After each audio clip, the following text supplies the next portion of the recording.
في فلك يسبحون وما جعلنا لبشر من قبلك الخلد أفإن مت فهم الخالدون كل نفس ذائقة الموت ونبلوكم بالشر والخير فتنة وإلينا ترجعون وإذا رآك الذين كفروا يتخذونك إلا هزوا أهذا الذي يذكر آلهتكم وهم بذكر الرحمن هم كافرون خلق الإنسان من عجل سأريكم آياتي فلا تستعجلون ويقولون متى هذا الوعد إن كنتم صادقين لو يعلم الذين كفروا حين لا يكفون عن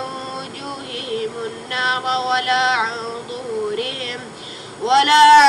ظهورهم ولا هم ينصرون بل تأتيهم بغتة فتبهتهم فلا يستطيعون ردها ولا هم ينظرون ولقد استهزئ برسل من قبلك فحاق بالذين سخروا منهم ما كانوا به يستهزئون قل من يكلؤكم بالليل والنهار من الرحمن بل هم عن ذكر ربهم معرضون أم لهم آلهة تمنعهم من دوننا لا يستطيعون نصر أنفسهم ولا هم منا يصحبون بل متعنا هؤلاء وآباءهم حتى طال عليهم العمر أفلا يرون أنا نأتي الأرض ننقصها من أطرافها أفهم الغالبون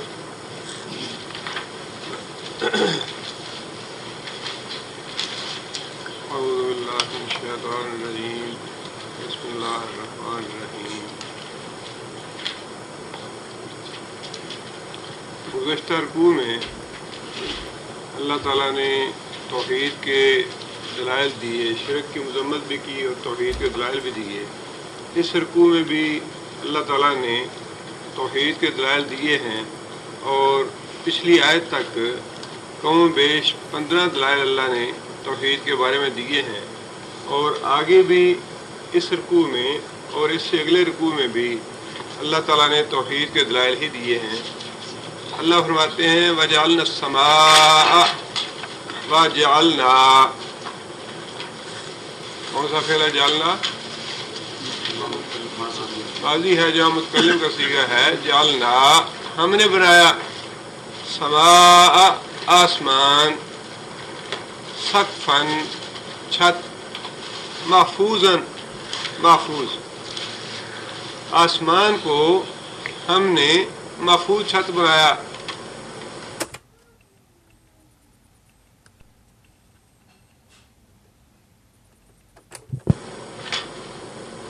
آسمان کو چھت بنانے کی نسبت اللہ تعالیٰ نے اپنی طرف کی، اور یہ بھی اللہ تعالیٰ نے توحید کی دلیل کے طور پہ بات ارشاد فرمائی ہے کہ تمہارے اوپر جو آسمان ہے، چھت ہے، اسے کس نے بنایا ہے؟ کوئی دیوی ہے یا دیوتا ہے یا کوئی حضرت صاحب ہیں یا پیر صاحب ہیں یا عالم صاحب ہیں، یا کون ہے جس نے بنایا ہے؟ اللہ فرماتے ہیں جعلنا، ہم نے بنایا ہے۔ اور پھر اللہ تعالیٰ نے فرمایا کہ یہ اس قدر محفوظ ہے کہ لا معلوم مدت گزر چکی ہے، اللہ بہتر جانتے ہیں کب سے چھت بنا ہوا ہے یہ، لیکن آج تک کبھی ایسا نہیں ہوا دیوار 15 سال 20 سال یا ایک مدت ہوتی ہے، انسان بلڈنگ تعمیر کرتا ہے، کہیں سے کوئی ٹکڑا گر جاتا ہے، کہیں دراڑ پڑ جاتی ہے، کہیں شگاف آ جاتا ہے، کہیں کچھ اس میں خرابی پیدا ہو جاتی ہے، کہیں سے ویسے ہی میلا گدلا ہو جاتا ہے۔ اللہ فرماتے ہیں کہ ہر برائی سے محفوظ، ہر خرابی سے محفوظ، اور پھر ایسا محفوظ ہے کہ اس میں کوئی نقب نہیں لگا سکتا. یہ بھی پرانے زمانے میں بعد آج کل بھی ضعیف عقیدے کے لوگ یہ سمجھتے ہیں کہ جنات جو ہیں وہ آسمانوں کی خبریں لے آتے ہیں. حالانکہ ایسی بات نہیں ہے. اللہ تعالیٰ نے اپنی ہر مخلوق کی جو بھی اس کو اختیار دیے ہیں، جو بھی اس کو صلاحیتیں دی ہیں، اس کی ایک حد مقرر ہے. یہ صحیح ہے کہ انسانوں کے مقابلے میں اللہ تعالیٰ نے جنات کو کچھ اضافی اختیارات یا خوبیاں یا اوصاف دیے ہیں. ان کی مخلوق زیادہ لطیف ہے اور قریب تر ہے فرشتوں کی مخلوق کی، لیکن اس کے باوجود ان کی قوت یا ان کی طاقت کی بھی ایک حد ہے. ایک حد سے آگے وہ بھی آسمان کی طرف نہیں جا سکتے. اللہ فرماتے ہیں کہ ہر طرح کے شر سے، خرابی سے، بگاڑ سے، نقص سے ہم نے محفوظ چھت بنایا ہے. اور پھر اس لحاظ سے بھی آپ دیکھیے کہ جتنی بھی تعمیر، کوئی بڑی سے بڑی تعمیر دیکھ لیجیے، اتنا بڑا آسمان انسان سفر نہیں کر سکتا، انسان کی پہنچ سے باہر ہے. لیکن کہیں اس محفوظ چھت کو اللہ تعالیٰ نے کوئی ستون نہیں کھڑا کیا، کوئی سہارا نہیں دیا. کتنی عجیب و غریب بات ہے. اور یہ اللہ تعالیٰ نے، اصل میں بات یہی ہے کہ ویسے تو انسان جب سے پیدا ہوتا ہے ان چیزوں کو دیکھنا شروع کر دیتا ہے، لہذا کبھی غور کرتا ہی نہیں یا ضرورت ہی محسوس نہیں کرتا کہ غور کرے کہ یہ آسمان کیا ہے، یہ زمین کیا ہے. یہ تو قرآن مجید وہ کتاب ہے جو توجہ دلاتا ہے کہ دیکھو ہم نے یہ بھی چیز بنائی ہے، سوچو یہ بھی ہم نے بنائی ہے. زمین جس پہ تم چلتے پھرتے ہو ہم نے بنائی ہے. تمہارے اوپر محفوظ چھت ہے، یہ ہم نے بنایا ہے. کتنی بلڈنگیں ہوتی ہیں کہ گھر والے سو رہے ہوتے ہیں، اوپر سے چھت گر پڑتی ہے. ہاں، یہ ناقص تعمیر تھی. لیکن ایسا کبھی نہیں ہوا کہ آسمان سے کوئی ٹکڑا گر پڑے کہ یہاں سے ناقص تعمیر ہوئی ہے اور یہ گر گیا ہے اس کا ٹکڑا، اس میں کوئی ٹیڑھ آ گئی ہو. اللہ فرماتے ہیں کہ جعلنا السماء، ہم نے بنایا آسمان کو سقفاً محفوظ، بڑا محفوظ چھت. اور آگے اللہ فرماتے ہیں کہ وَهُمْ عَنْ آیَاتِهَا مُعْرِضُونَ. وَهُمْ، اور وہ، ہم کی ضمیر کس کے لیے ہے؟ مشرکوں کے لیے، کافروں کے لیے. اور کافروں کا حال یہ ہے، مشرکوں کا حال یہ ہے، ان آیاتها، ہا کی ضمیر کس کے لیے؟ آسمان کے لیے. آسمان کی نشانیاں یا آسمان میں جو نشانیاں ہیں، معرضون. معرضون کیا ہے؟ اسم فاعل ہے. معرضون، اعراض کرنے والے، منہ موڑنے والے، توجہ نہ دینے والے. ان کا حال یہ ہے کہ آسمان کی جتنی بھی نشانیاں ہیں ان سے منہ موڑے ہوئے ہیں.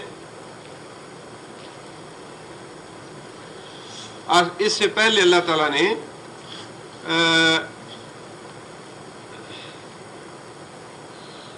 یہ بات ارشاد فرمائی کہ آسمان میں سورج بنائے ہم نے، چاند بنائے، تارے بنائے. یہ ساری چیزیں اللہ نے توجہ دلائی ان کی طرف. اور یہاں اللہ فرماتے ہیں کہ کافروں کا حال یہ ہے کہ آسمان میں جتنی بھی ہماری نشانیاں ہیں ان پہ توجہ ہی نہیں دیتے.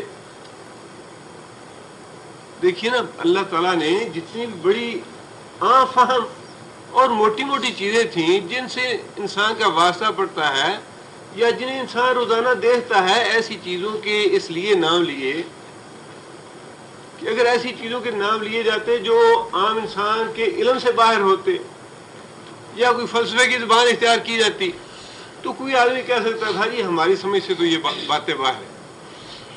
لیکن کون ایسا جاہل سے جاہل آدمی ہے جو یہ کہے جی میں نے تو کبھی آسمان دیکھا نہیں ہے، یا کون سے آسمان کی بات ہو رہی ہے کہ ہم نے بنایا اس کو، یا کون سے چاند اور ستارے کی بات ہو رہی ہے. پھر چاند ستارہ تو وہ ہے جسے روزانہ ہم دیکھتے ہیں، سورج تو وہ ہے جو روزانہ ہماری آنکھوں کے سامنے آتا ہے، آسمان تو وہ ہے جو ہمارے اوپر ہے، ہم اس کے نیچے رہتے ہیں، ساری زندگی بسر کرتے ہیں.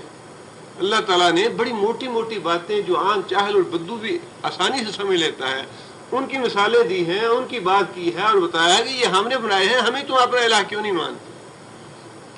اگر کوئی اور ہے بنانے والا تو بتاؤ. کسی داتا نے بنائے ہوں، کسی 11ویں والے نے، کسی 13ویں والے نے، 14ویں والے نے، کسی نے بنایا ہے تو بتائے کہ میں نے بنایا ہے یہ. اللہ فرماتے ہیں کہ ہم تو کہتے ہیں کہ ہم نے بنایا ہے یہ جعلنا السماء، ہم نے بنایا سقفا محفوظا، آسمان کو محفوظ چھت، وہم عن آیاتہا معرضون، اور ان کا حال یہ ہے کہ آسمان میں جو نشانیاں ہیں ان سے منہ موڑے ہوئے ہیں، ان پہ توجہ کرنے کے لیے تیار نہیں۔ آگے اللہ فرماتے ہیں وَهُوَ الَّذِي، وَهُوَ اور وہ، ہوا کیا ہے؟ ضمیر ہے واحد کے لیے، تسنیہ کے لیے ہما اور جمع کے لیے ہم۔ وَهُوَ اور وہ ذات، الذی جو کہ اسم موصولہ ہے، الذی جو کہ خلق اللیل، خلقا کون سا فعل ہے؟ خلقا ماضی ہے، خلقا اس نے بنایا، اس نے پیدا کیا، لیل والنہار رات کو اور دن کو۔ اب یہ بھی اللہ تعالیٰ نے توحید کے حق میں دلیل دی ہے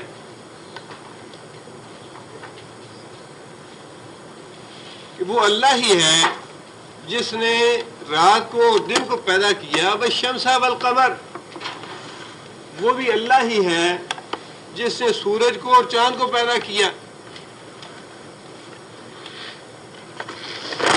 یا کوئی اور ہے جس نے پیدا کیا؟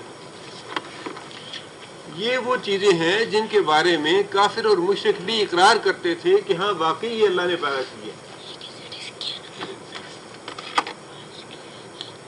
اپنے بزرگوں کو یا اپنے معبودوں کو، اپنے بتوں کو، اپنے الہوں کو یہ تو سمجھتے تھے کہ یہ اللہ کے اختیارات میں شریک ہیں، اللہ کے برگزیدہ ہیں، اللہ کے محبوب ہیں، اللہ نے ان کو اپنے اختیارات میں سے کچھ اختیار دیے ہیں۔ لیکن یہ وہ بات بھی مانتے تھے کہ آسمان کو اللہ نے پیدا کیا، چاند کو اللہ نے پیدا کیا، سورج کو اللہ نے پیدا کیا، زمین کو اللہ نے پیدا کیا۔ اب وہی جن کا وہ اعتراف کرتے تھے انہی کا اللہ تعالیٰ ذکر فرما کے یہ پوچھتے ہیں کہ یہ ساری چیزیں ہم نے بنائی، یہ سب کچھ ہماری مخلوق ہے، پھر تم ان پہ غور کیوں نہیں کرتے کہ اگر یہ ہم نے بنائی ہے تو پھر دوسرا الہ کیسا؟ اگر کوئی اور بنانے والا ہوتا، جیسے اللہ نے پچھلے رکوع میں یہ بات ارشاد فرمائی لفسدتا، اگر کوئی اور بھی بنانے والا ہوتا تو یہ دونوں زمین اور آسمان برباد ہو جاتے، لفسدتا۔ اگر کوئی اور بھی سورج کا مالک ہوتا، کوئی اور بھی چاند کا مالک ہوتا، تو کہتا نہیں ابھی تو میں نہیں نکالتا سورج کو، آج تو 50 گھنٹے کے بعد سورج نکلنا چاہیے۔ اللہ کہتا نہیں تو میرا نظام ہے 24 گھنٹے کے بعد نکلنا چاہیے، جھگڑا ہوتا اس میں۔ اللہ فرماتے ہیں کہ اگر کوئی ہے دعویٰ کرنے والا کہ میں بھی سورج کی ملکیت میں شریک ہوں، میں بھی چاند کی ملکیت میں شریک ہوں، تو کوئی اس کی دلیل لاؤ۔ بھئی کبھی دیر سے نکلا ہو، کبھی اپنے وقت سے آگے پیچھے ہوا ہو، یا کبھی چاند نہ نکلا ہو، اس کا وقت ہو نکلنے کا۔ اللہ فرماتے ہیں کہ سارا نظام جو ہے تم اپنی آنکھوں کے سامنے دیکھ رہے ہو، کتنا یہ مربوط ہے، کتنا منظم ہے۔ اب آپ دیکھیے تو صحیح کہ اللہ تعالیٰ نے یہ نظام کیسا بنایا ہے کہ ایک محدود عقل کا انسان 10 سال کے بعد کی کیلنڈر ڈائری بناتا ہے، 10 سال پہلے کا حساب لگاتے ہوئے کہ فلاں تاریخ کو فلاں سورج جو ہے اتنے منٹ پہ نکلتا ہے، اتنے گھنٹے اتنے منٹ پہ نکلتا ہے، اور اس دن کو جب سورج سر پہ ہوتا ہے تو اس وقت یہ ٹائم ہوتا ہے، جب غروب ہوتا ہے تو اتنے گھنٹے اور اتنے منٹ ہوتے ہیں۔ 10 سال کے بعد انسان اندازہ لگاتا ہے اور وہ اندازہ غلط نہیں ہوتا۔ اتنا مربوط نظام اللہ کا ہے، یہ بنایا ہوا۔ ڈائریاں 10-10 20-20 سال بعد کی بنی ہوئی ہیں اور انسانوں کے اندازے سے بنی ہوئی ہیں، لیکن اتنا مربوط نظام ہے اللہ تعالیٰ کا کہ ایک سیکنڈ کا فرق نہیں آتا اس میں۔ انسان کی کیلکولیشن ہے، کیلکولیشن انسان کرتا ہے، لیکن اللہ کا نظام بنایا ہوا ایسا ہے کہ ایک سیکنڈ اور ایک منٹ کا جو تقدیم اور تاخیر ہے وہ نہیں ہو پاتی۔ اللہ فرماتے ہیں کیا نشانیوں پہ تم غور نہیں کرتے؟ اگر کوئی دوسرا بھی ہوتا ساتھ تو یہ مربوط نظام کیسے باقی رہتا؟ لفسدتا، یہ بگڑ جاتا، برباد ہو جاتا۔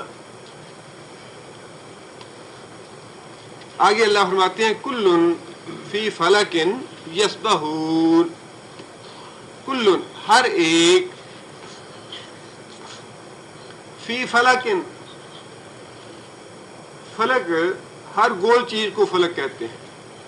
آسمان کو فلک اس لیے کہا جاتا ہے کہ یہ گول نظر آتا ہے، ورنہ عربی زبان میں فلک ہر گول چیز کے لیے استعمال ہوتا ہے۔ دائرے کے لیے. اللہ فرماتے ہیں کہ کلن ہر چیز جو ہے آسمان کی،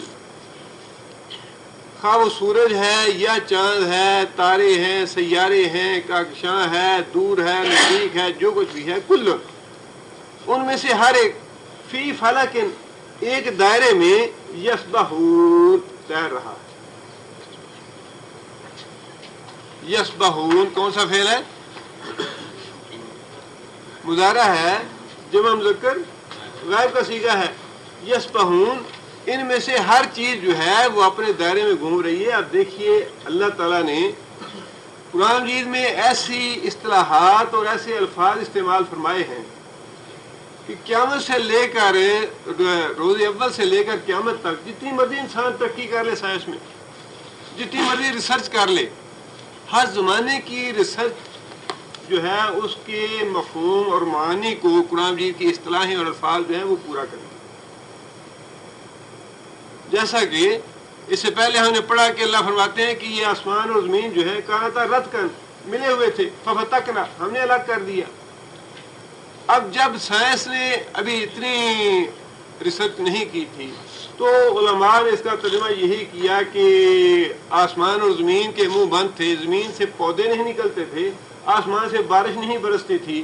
ہم نے زمین کو حکم دیا کہ وہ زمین سے نباتات اگنی شروع ہو گئی.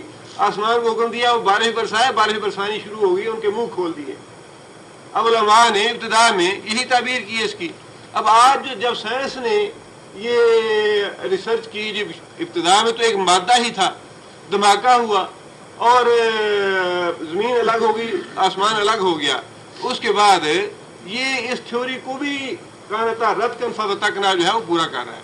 اور اگر اس کے بعد کوئی نئی تھیوری بنے گی یا کوئی نئی تحقیق ہوگی تو یہ الفاظ اس کو بھی پورے کریں گے.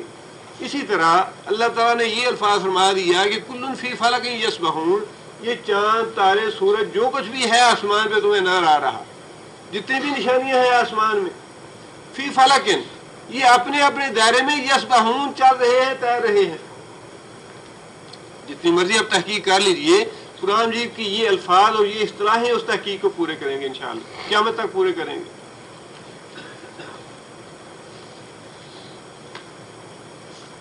آگے اللہ فرماتے ہیں کہ یہاں پہ دلائل کا سلسلہ منقطع کرتے ہوئے جو کفار اور نبی صلی اللہ علیہ وسلم کے درمیان ایک مخاصمت اور تصادم تھا، کشمکش تھی، پھر اس کا ذکر آ گیا.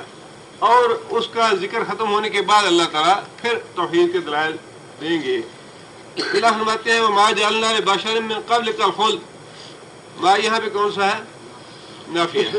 وَمَا جَعَلْنَا اور نہیں کیا ہم نے، لِبَشَرٍ واسطے بشر کے، من قبل کا تو اس سے پہلے، کس سے پہلے؟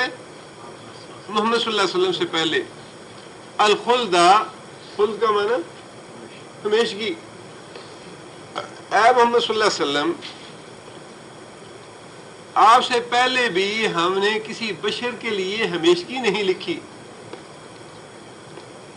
کافر جو تھے یا مشرک مکے کے، وہ بعض اوقات اس طرح کی خواہش بھی کرتے تھے، اور قرآن مجید میں اس کو اللہ تعالیٰ نے ان کی اس بات کو نقل بھی کیا کہ محمد صلی اللہ علیہ وسلم کے معاملے میں گردش زمانہ کا انتظار کرنا چاہیے.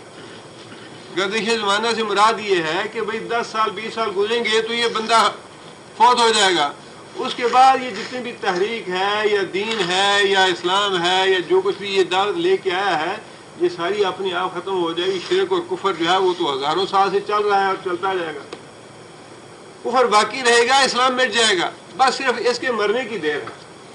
محمد صلی اللہ علیہ وسلم کی اس دنیا سے جانے کی دیر ہے، یہ سارا ختم ہو جائے گا معاملہ. ہمارا دین جو ہے وہ تو مدت سے چلا آ رہا ہے، شرک اور کفر. اللہ تعالیٰ نے ان کی اس بات پہ تبصرہ فرمایا کہ ہم نے اے محمد صلی اللہ علیہ وسلم آپ سے پہلے بھی کسی بشر کے لیے ہمیشہ اس دنیا میں رہنا نہیں لکھا.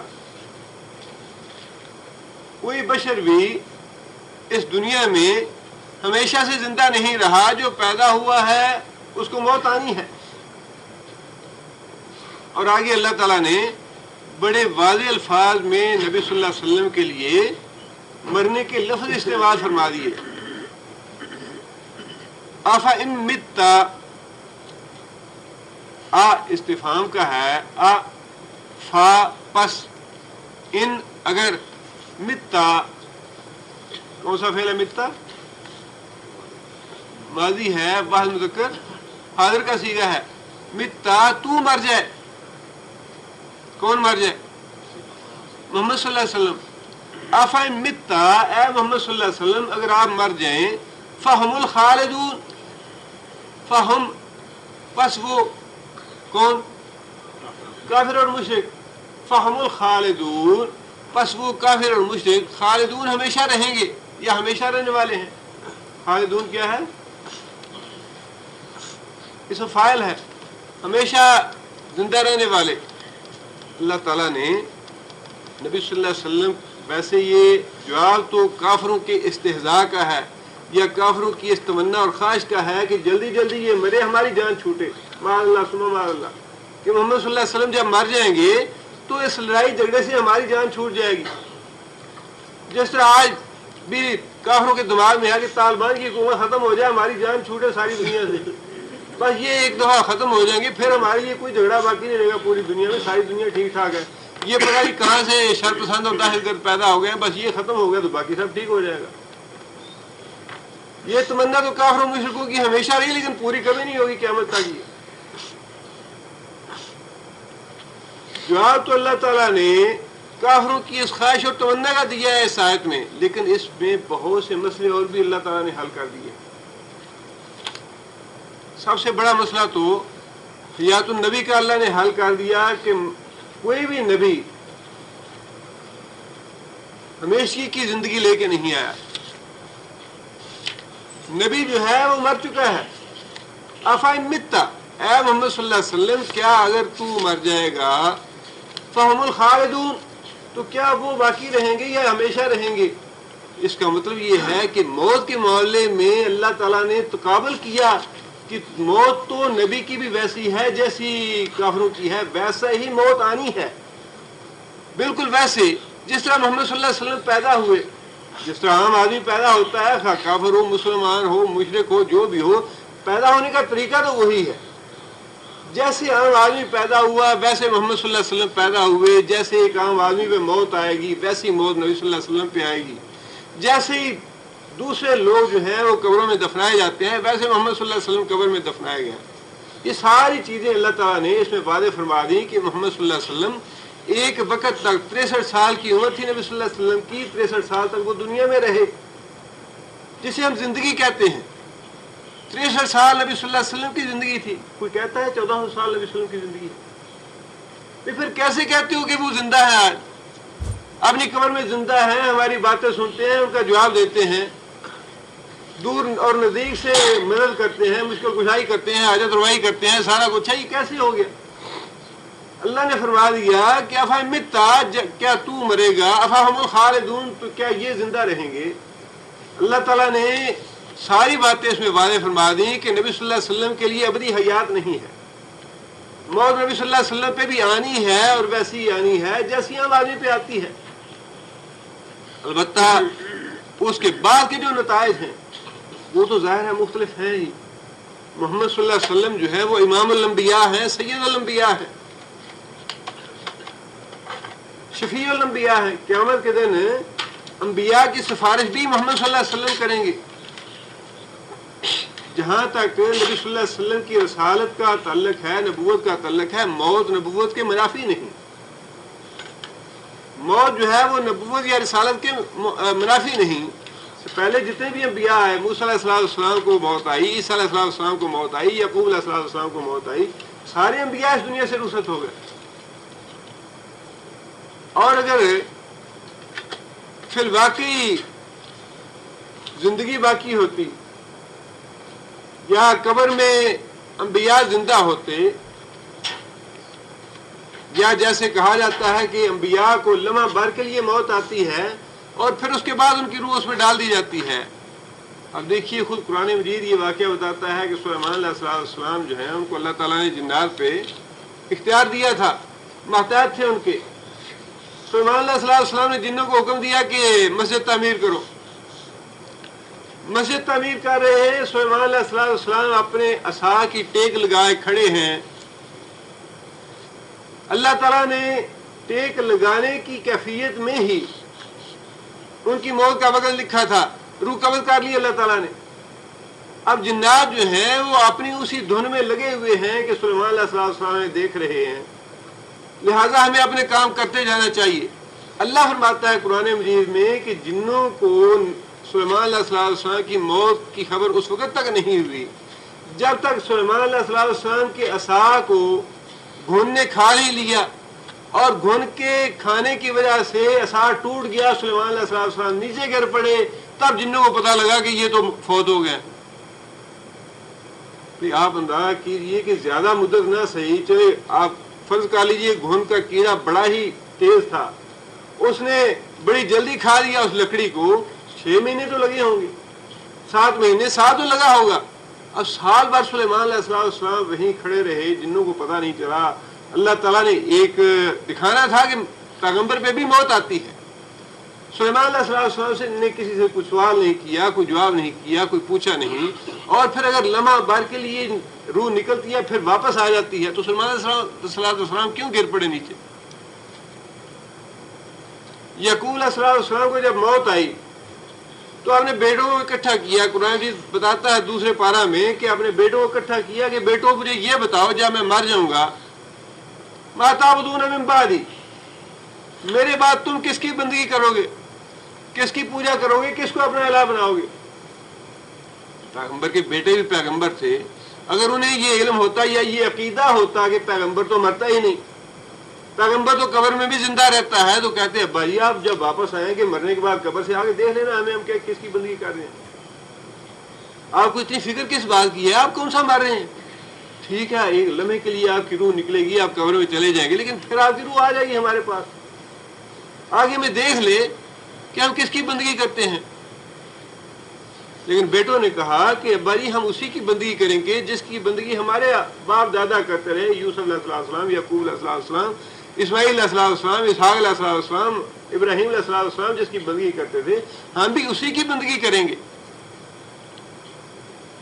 قرآن مجید کے جتنے بھی واقعات ہیں ان سب سے یہی بات ثابت ہوتی ہے جو اللہ نے بڑے واضح الفاظ میں ارشاد فرمائی کہ نبی کو موت آتی ہے ویسے ہی جیسی دوسرے آدمیوں کو آتی ہے, لیکن مرنے کے بعد نبی کی روح جو ہے وہ سیدھی جنت میں پہنچ جاتی ہے.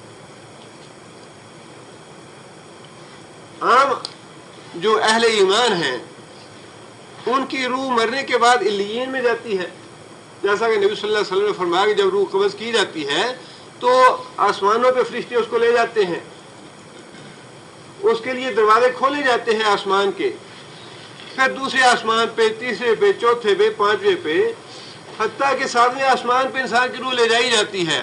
اور اللہ تعالیٰ کی طرف سے حکم ہوتا ہے فاکتبوہ فی العلیین, کہ اس کا نام علیین میں درج کر لیا جائے. علیین رجسٹر کا نام بھی ہے, اور علیین مہمان خانہ, سرکاری مہمان خانہ سمجھ لیجئے, اس کا نام بھی ہے. اس کے بعد پھر روح کو واپس پلٹایا جاتا ہے قبر میں, سوال جواب ہوتے ہیں. اس کے بعد روح کو, اہل ایمان کی روح کو علیین میں ٹھہرایا جاتا ہے, قیامت تک وہیں رہتی ہیں. اور قیامت کے دن جب حساب کتاب ہوگا تو پھر اہل ایمان کی روحیں یا اہل ایمان جو ہے اپنے جسم کے ساتھ, مادی جسم کے ساتھ جنت میں داخل ہوں گے. لیکن شہداء اور انبیاء کے بارے میں وضاحت کے ساتھ یہ بات ہے, موجود ہے کہ انبیاء, شہداء جو ہیں ان کی روحیں علیین میں ٹھہرنے کی بجائے سیدھی جنت میں پہنچا دی جاتی ہیں, اور انبیاء جو ہیں ان کی تو برزخی زندگی کہیں زیادہ افضل ہے شہداء سے. لہذا شہداء, انبیاء کی جو روحیں ہیں وہ بھی مرنے کے فوراً بعد جنت میں پہنچا دی جاتی ہیں. اور نبی صلی اللہ علیہ وسلم کی روح کے بارے میں علماء کا کہنا یہی ہے کہ نبی صلی اللہ علیہ وسلم کو ویسے تو قیامت کے دن ان کا مقام وسیلہ دیا جائے گا, لیکن آج بھی نبی صلی اللہ علیہ وسلم کی روح مبارک جو ہے وہ اپنے مقام وسیلہ پہ ہے, جو کہ عرش کے بالکل قریب ہے, اللہ تعالیٰ کے عرش کے قریب. لہذا صحیح عقیدہ یہ ہے نبی صلی اللہ علیہ وسلم کی وفات کے بارے میں کہ نبی صلی اللہ علیہ وسلم کی وفات ہوئی نبی صلی اللہ علیہ وسلم کے جسم مبارک سے روح مبارک نکل گئی، آسمانوں پہ چلی گئی، جنت میں اللہ تعالیٰ کے عرش کے قریب۔ اب نبی صلی اللہ علیہ وسلم کی قبر مبارک میں نبی صلی اللہ علیہ وسلم کا جسم مبارک ہے، جس کے بارے میں نبی صلی اللہ علیہ وسلم نے خود یہ بات ارشاد فرمائی کہ انبیاء کے اجساد کو مٹی نہیں کھاتی۔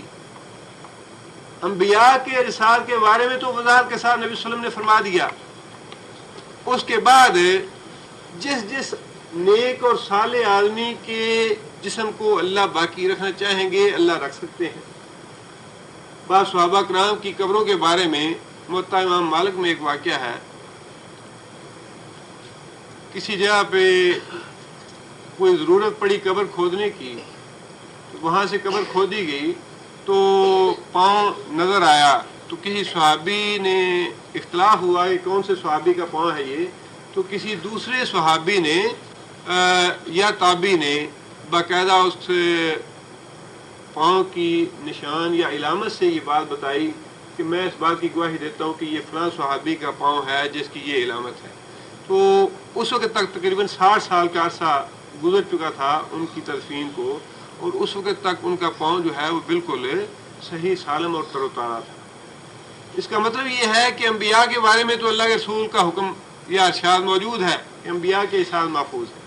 اس کے بعد اللہ جس کے جسم کو چاہے محفوظ رکھے، جس کا جسم چاہے مٹی کھائے۔ باقی ایک دو ایسی باتیں یا مسائل ہیں جن سے کچھ الجھن سی ہوتی ہے کہ نبی صلی اللہ علیہ وسلم اگر روح جسم میں نہیں ہے تو وہ کیسے ہوتے ہیں کہ نبی صلی اللہ علیہ وسلم پہ سلام بھیجا جاتا ہے، وہ جواب دیتے ہیں، یا نبی صلی اللہ علیہ وسلم پہ اگر درود شریف پڑھا جائے تو نبی صلی اللہ علیہ وسلم نے فرمایا کہ میری روح لوٹائی جاتی ہے اور میں اس کا جواب دیتا ہوں۔ اس میں بنیادی طور پہ یہ بات سمجھ لینی چاہیے کہ انسان کی زندگی کے جتنے بھی مراحل ہیں، انسان کی زندگی کے جتنے بھی مراحل ہیں وہ سارے ایک دوسرے سے مختلف ہیں۔ انسان کی زندگی کے 5 مراحل ہیں۔ ایک مرحلہ وہ ہے جس میں بلا ہاں یا اللہ تو ہمارا رب ہے، ایک وہ عالم ہے، کوئی بھی اس عالم کی کیفیت کو نہیں جانتا کہ وہاں پہ روح کی کیفیت کیا ہے، کہاں ٹھہرائی گئی ہیں، وہاں کیا کرتی ہیں، یا ان کا قیام کیسا ہے۔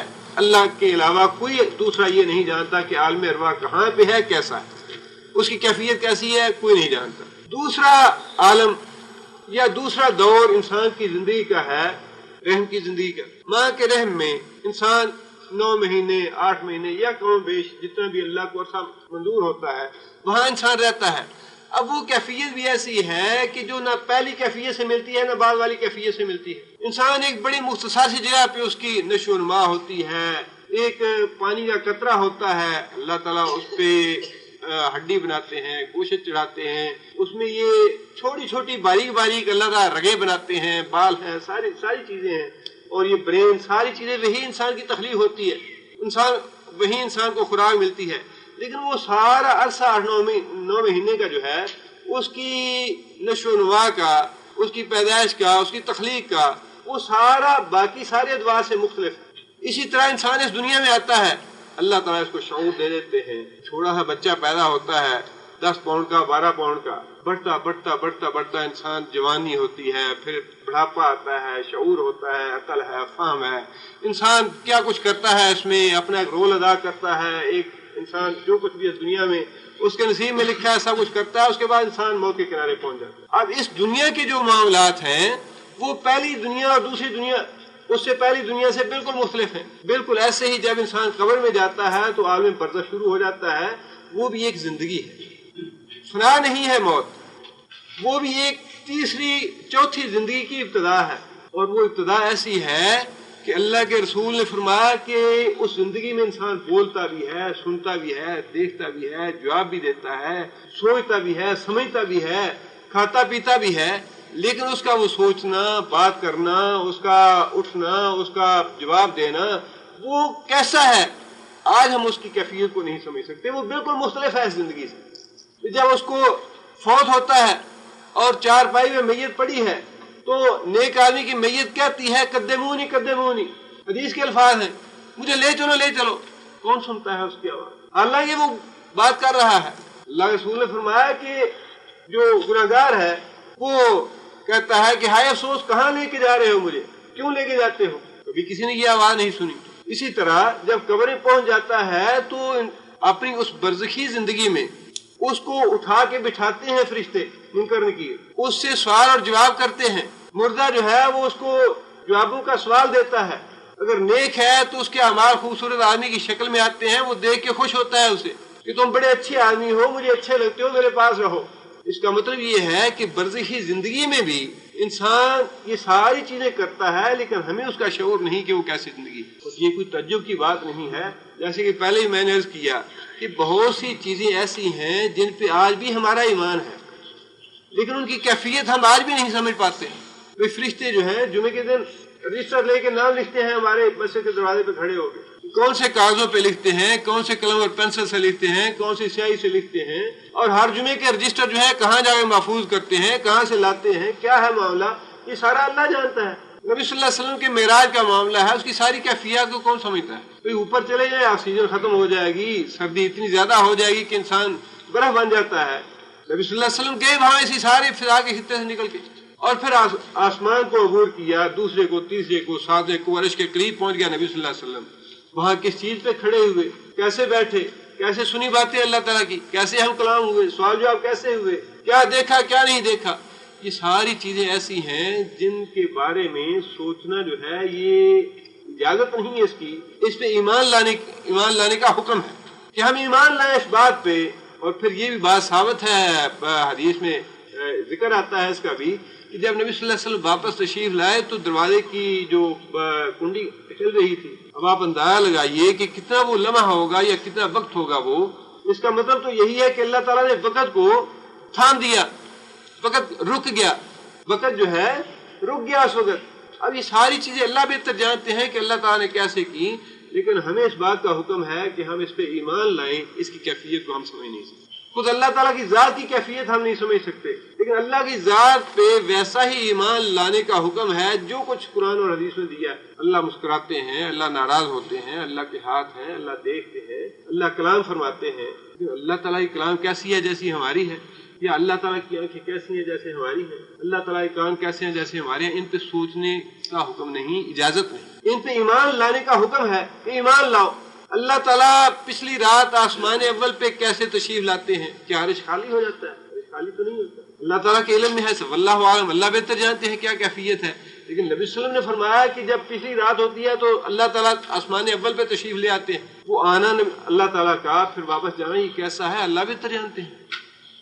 بہت سی چیزیں ایسی ہیں جن کی کیفیت آج ہم نہیں سمجھ سکتے, لیکن ایمان ہے ہم سے. ویسے ہی برزخی زندگی کے بارے میں ایمان لانے کا حکم ہے کہ ایمان لاؤ اس پہ, لیکن اس کی کیفیات کو ہم نہیں سمجھ سکتے. اسی طرح رسول اکرم صلی اللہ علیہ وسلم کا جواب دینا کیسا ہے سلام کا, اللہ بہتر جانتے ہیں, لیکن ہمیں ایمان لانا چاہیے اس پہ کہ نبی صلی اللہ علیہ وسلم کو جو سلام کہتا ہے وہ جواب دیتے ہیں. اور اگر وہ حدیث صحیح ہے روح ڈالنے والی جسم میں, تو پھر روح بھی ڈالی جاتی ہے, کیسے ڈالی جاتی ہے, واپس کیسے لوٹائی جاتی ہے, نبی صلی اللہ علیہ وسلم کیسے جواب دیتے ہیں, یہ ہمارے فہم اور شعور سے باہر بات ہے. ہم اس کیفیت کو سمجھ نہیں سکتے. یہ چوتھا دور ہے عالم برزخ کا. اور پانچواں دور وہ ہے جو کہ جنت یا جہنم کا دور ہے. اس کی کیفیات بھی آج ہم نہیں سمجھ سکتے. جنت اور جہنم کی کیفیات آج ہم نہیں سمجھ سکتے. مثلا نبی صلی اللہ علیہ وسلم نے فرمایا کہ وہاں کی عمر جو ہے ہمیشہ 32-33 سال رہے گی. جنت کی عمر جو ہے ہمیشہ 32-33 سال کے درمیان رہے گی. کیا مطلب اس کا وقت نہیں گزرے گا, دن اور رات نہیں آئیں گے, نیند نہیں آئے گی. کتنا انسان زیادہ جاگ سکتا ہے, 4 دن جاگ لے گا, 5 دن جاگ لے گا, ہفتہ جاگ لے گا. یہاں تو ہم اس کو سمجھ نہیں سکتے کہ یہ کیسے ہوگا, نیند نہیں آئے گی انسان. قد انسان کا 60, 70 یا 80 فٹ کے قریب ہو جائے گا, یہ کیسے ہوگا. یا انسان کو رفع حاجت نہیں ہوگی. کھانا پینا بھی انسان کھاتا ہے, پیتا ہے, اس کی وہ نکالتا ہے یہاں پہ, لیکن اللہ فرماتے ہیں جنت میں نہیں ہوگا. کیسے نہیں ہوگا یہ اللہ بہتر جانتے ہیں, لیکن آج ہم اس کیفیت کو نہیں سمجھ سکتے. لہٰذا یہ بات بنیادی طور پہ عالم برزخ کے حوالے سے یاد رہنی چاہیے کہ اولیاء, صلحاء, شہداء, کسی بھی آدمی کی موت کے بعد جو زندگی ہے اس کو ہم نہیں سمجھ سکتے. یہ جتنی بھی باتیں ہیں جی قبر پہ جاتے ہیں، ہاتھ باہر آیا، ہم نے سلام لیا، یا اندر سے آواز آئی اور یہ کہا اور یہ سنا اور پہنچے اور یہ کیا وہ کیا، سب یہ جھوٹ ہے، سب باطل ہے. اس کا قرآن حدیث سے کوئی تعلق نہیں. نہ کوئی ولی آتا ہے، نہ کوئی شہید آتا ہے، نہ کوئی صالح اور متقی آدمی. جو علیین میں ہے وہ کیسے آئے گا؟ اللہ شہیدوں کی روح کہتے ہیں، شہید کی روح کہتی ہے یا اللہ ہمیں واپس بھیج. ہم اپنے عزیز و اقارب کو بتانا چاہتے ہیں کہ اللہ نے ہمیں معاف کر دیا، اللہ نے ہمیں بخش دیا. اللہ کہتے ہیں کہ نہیں، یہ میرا قانون نہیں ہے. شہید کی، کسی صالح آدمی کی، متقی کی، نیک آدمی کی، ولی کی روح واپس آتی ہی نہیں. اور جو ویسے ہی کافر، فاسق اور فاجر یا مشرک ہے وہ تو ویسے ہی جیل میں ہے. یہ عقیدہ تو کسی طرح بھی ثابت نہیں ہوتا. یہ اولیاء زندہ ہیں، صلحاء زندہ ہیں، قبروں میں ہوتے ہیں، قبروں استغفر اللہ استغفر اللہ. یعنی آپ اندازہ کیجیے کہ گمراہی کی کتنی انتہا ہے. سید احمد رضا خان بریلوی صاحب جو ہیں، امام اہل سنت انہیں کہا جاتا ہے، انہوں نے اپنی کتاب میں یہاں تک لکھا کہ انبیاء کی قبروں میں ان کی بیویوں کو پیش کیا جاتا ہے، وہ شاباشی کرتے ہیں ان سے. یہ کتنا عقیدہ، یہ اگر آپ تصور کر لیں کہ یہ عقیدہ واقعی صحیح ہے تو یہ تو اتنی زبردست گستاخی ہے نبی صلی اللہ علیہ وسلم کی. نبی صلی اللہ علیہ وسلم زندہ تھے تو اپنے نواسے کو بچانے کیوں نہیں آئے؟ کربلا میں شہید کر دیا امام حسین کو، حضرت حسین کو، اس کو بچانے کیوں نہیں آئے؟ اپنے داماد حضرت عثمان کو شہید کر دیا، بڑی مظلومیت سے شہید کیا. نبی صلی اللہ علیہ وسلم دیکھتے رہے، نہ کسی کو کوئی رہنمائی کی، نہ منع کیا کسی کو، نہ روکا کسی کو، نہ بچایا. حضرت عثمان کو زندہ تھے، سب کچھ دیکھ رہے تھے. ایسا اللہ تعالیٰ معاف کرے، قرآن اور حدیث کے سے برعکس جو بھی عقیدہ ہوگا اس پہ اگر غور کریں گے تو وہ اتنا یعنی اخلاق سے بھی گرا ہوا عقیدہ ہوگا کہ انسان اس کا تصور نہیں کر سکتا. اللہ نے ان آیتوں میں یہ بات وضاحت کے ساتھ فرما دی کہ نبی صلی اللہ علیہ وسلم پہ موت آنے والی. اور پھر نبی صلی اللہ علیہ وسلم دیکھیے کہ نبی صلی اللہ علیہ وسلم کی وفات اور تدفین، اس میں تقریباً 2 دن کا وقفہ ہے. ان 2 دنوں میں ثقیفہ بنی سعد میں کتنا جھگڑا ہوا، لڑائی ہوئی. خلیفہ جو ہے وہ قریش سے ہونا چاہیے، انصار سے ہونا چاہیے، مہاجرین سے ہونا چاہیے، فلاں سے ہونا چاہیے، فلاں سے ہونا چاہیے. یہ سارا کچھ ہوتا رہا اور نبی صلی اللہ علیہ وسلم کی میت معاذ اللہ ساتھ پڑی ہے اور وہ زندہ بھی ہے. اور نبی صلی اللہ علیہ وسلم دیکھ رہے ہیں کہ یہ کیا کر رہے ہیں. اور نہ ان لوگوں کو خیال آ رہا ہے، صحابہ کرام کو جو نبی صلی اللہ علیہ وسلم کی ذات میں مر مٹنے والے ہیں، کہ نبی صلی اللہ علیہ وسلم تو پاس پڑے ہیں، دیکھ رہے ہیں، ہمیں سب کچھ ان کے سامنے ہو رہا ہے. یہ ایک عجیب بات بن جاتی ہے، عجیب یہ عقیدہ بن جاتا ہے، عجیب سا تصور بن جاتا ہے. اور پھر اس کے بعد حضرت فاطمہ رضی اللہ تعالیٰ عنہ کے جو الفاظ ہیں نبی صلی اللہ علیہ وسلم کی وفات پہ، حضرت انس کو حضرت فاطمہ نے کہا کہ انس تمہارا کیسے جگرا ہوا کہ تم نبی صلی اللہ علیہ وسلم کے جسم مبارک کو مٹی کے نیچے رکھو اور ان پہ مٹی ڈالو، تم نے کیسے مٹی ڈالی؟ حضرت فاطمہ کو نہیں پتا تھا کہ نبی صلی اللہ علیہ وسلم تو زندہ ہے. کل کو پھر میرے پاس آئیں گے، مل لوں گی، میں کیوں روتی ہوں یا کیوں غم کرتی ہوں؟ اور وہ اللہ کا رسول اوس اور خزرج میں معمولی سی لڑائی اور جھگڑا ہو گیا. یہودی بدبخت پاس سے گزرا، بوڑھا یہودی، اور اس نے دیکھا کہ یہ اوس اور خزرج کے جو لڑنے والے قبیلے تھے، برسوں آپس میں قتل و غارت کرنے والے، آپس میں شیر و شکر ہیں، محبت کے ساتھ بیٹھے ہیں. تو اس یہودی کی خباثت جو تھی وہ جاگی. اس نے اپنے ایجنٹ کو بھیجا کہ جا کے میں جنگ بواس کی باتیں چھیڑو اور لڑاؤ انہیں آپس میں. اور وہ جھگڑا ہو گیا مسلمانوں کے دونوں قبیلوں میں، اوس اور خزرج میں. نبی صلی اللہ علیہ وسلم کو جب پتہ چلا تو نبی صلی اللہ علیہ وسلم نے ایک لمحے کا تأمل نہیں کیا، فوراً وہاں پہنچ گیا اور فرمایا کہ میری موجودگی میں تم نے جھگڑا شروع کر دیا جبکہ اللہ نے تمہیں ہدایت دے دی. وہ اللہ کا رسول جو اپنی زندگی میں ایک لمحے کا تأمل برداشت نہیں کر سکتا مسلمانوں میں جھگڑے کو، وہ اللہ کا رسول 2 دن زندہ ہو چارپائی پہ اور مسلمان اس طرح جھگڑا کر رہے ہو آپس میں کہ خلیفہ ہمارا ہونا چاہیے، ہمارا ہونا چاہیے، اور نبی ذرا بھی مداخلت نہ کرے، صلح نہ کرائے ان میں. کیسا لغو عقیدہ ہے یہ کہ مرنے کے بعد بھی نبی زندہ ہوتا ہے اور ولی اللہ کے زندہ رہتے ہیں، مرتے نہیں. ہاں جی، پردہ فرما جاتے ہیں.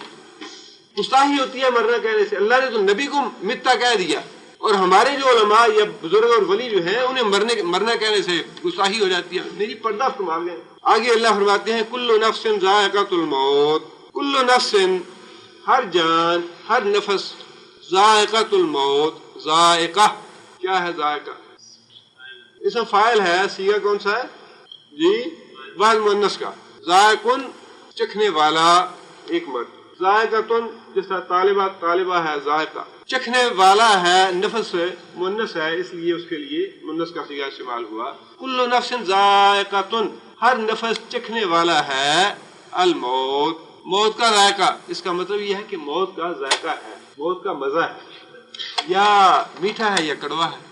ذائقہ کا لفظ جو ہے یہ بتاتا ہے کہ موت کا کچھ ذائقہ ہے، موت کا کوئی ہے مزہ، خواہ میٹھا ہے یا کڑوا ہے، اور یہ تو معروف اور معلوم ہے کہ ذائقہ بڑا کڑوا ہے، بڑا مشکل اور بڑا کٹھن مرحلہ ہے۔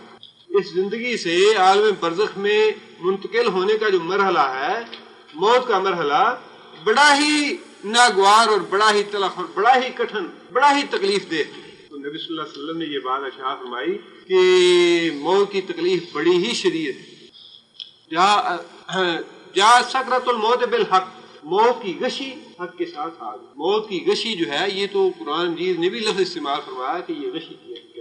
آگے اللہ فرماتے ہیں وَنَبْلُوكُمْ بِالشَّرِّ وَالْخَيْرِ فِتْنَةً۔ یہ سارا سلسلہ کلام توڑ کے اللہ تعالیٰ نے ایک بڑا اچھا درمیان میں فکرہ لے آئے ہیں جو کہ انسان کی پوری زندگی کا فلسفہ ہے۔ اللہ فرماتے ہیں نبلوکم، کون سا فعل ہے نبلو؟ مضارع ہے، جمع متکلم ہے۔ ہم آزماتے ہیں، نبلوکم، ہم آزماتے ہیں تم کو۔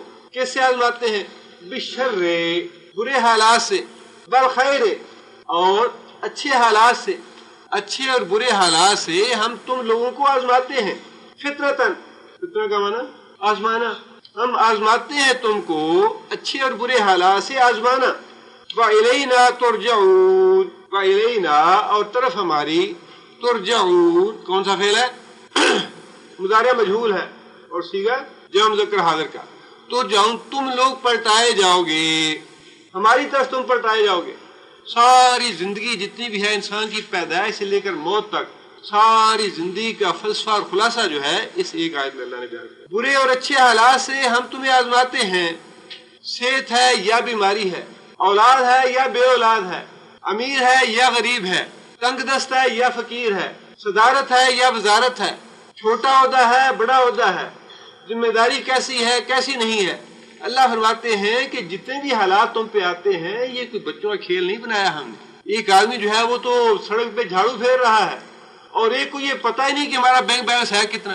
انگریزوں نے جاگیریں دی ہوئی، ہاں دوڑ لگاؤ، جہاں تک جان جا کے گرو گے مرو گے وہاں تک تمہاری زمین ہے، جاگیر ہے تمہاری وہاں تک۔ ایک کو تو یہ بھی پتہ نہیں کہ میری جاگیر ہے کتنی، اور ایک جو ہے وہ بیچارہ نانے شبین سے عاجز ہے، رات کی روٹی نہیں ملتی اسے۔ اللہ فرماتے ہیں کہ یہ کوئی مزاق اور کھیل نہیں بنایا ہم نے اتنا تفاوت ڈال کے، بلکہ ہم نے تو یہ تمہاری آزمائش کے لیے بنایا ہے۔ ہم دیکھنا چاہتے ہیں کہ کون اچھے حالات میں فرعون بنتا ہے اور کون برے حالات میں اللہ کا گلہ اور شکوہ کرتا ہے، قبروں اور ٹیریوں پہ جا کے اپنی ناک رگڑتا ہے، کون اپنا ایمان بیچتا ہے یا ایمان سے متزلزل ہوتا ہے، اور کون ایمان پہ قائم رہتا ہے۔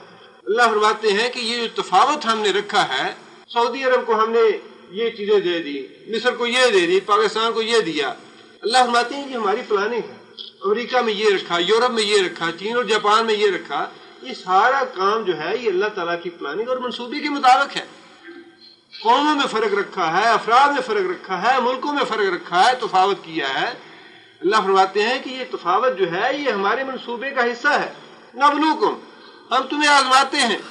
بہت زیادہ دولت اور بہت زیادہ اچھے حالات، اچھی صحت، اقتدار، عہدہ، جوانی، یہ بھی فتنے ہیں، یہ بھی بڑے انسان کو ہلاک کرنے والی چیزیں ہیں۔